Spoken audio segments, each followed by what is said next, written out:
Goeienaand, dit is vir my baie spesiaal om vanaand 'n paar minute saam met jou te kan kuier rondom God se woord. Ons gesels hierdie week oor die doop en die betekenis daarvan vir ons. Ek lees vir ons uit 1 Korintiërs 12 vers 13.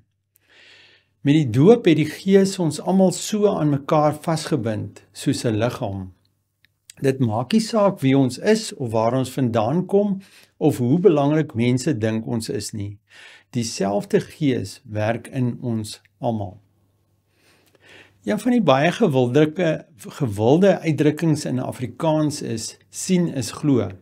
In vandag se tye van vals nuus en vele vals gerugte is hierdie uitdrukking baie geldig.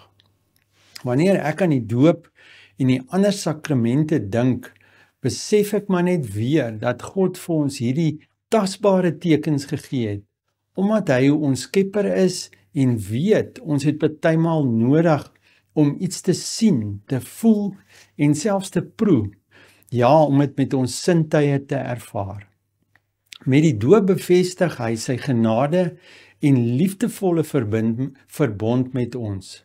Ja, selfs 'n babietjie wat nog niks verstaan nie, word deel van God se familie omdat sy of haar ouers God dien. Dis dalk nodig dat ons regtig weer, asof dit nuut is, uitkyk vir al die tekens rondom ons, wat bevestig God is elke dag aan die werk en betrokke in ons lewens. Ons ervaar tans byvoorbeeld die winterkoue na 'n heerlike somer. Ja, die ritme van seisoene is vir ons 'n bevestiging dat God by ons is en steeds elke dag betrokke is. Dinge soos blomknoppe wat uitswel en as ek weer sien is daar 'n pragtige lelieblom. Laat my gereeld in verwondering daarna kyk. Wat van jy en ek kyk hierdie volgende week uit vir die tekens rondom ons wat vir ons bevestig dat God lewe en dat sy genade elke dag vir ons genoeg is. Kom ons bid saam. Vader, ons aanbid U as die skepper God. En ja, Here, U ken ons behoeftes.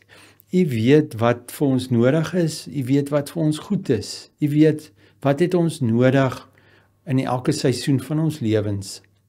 Here, ons loof en prys U daarvoor.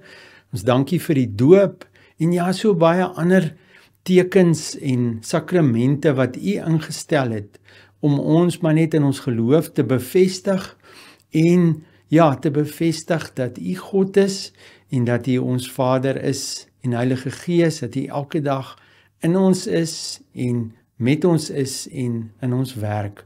Ons loof en prys U naam daarvoor. Amen.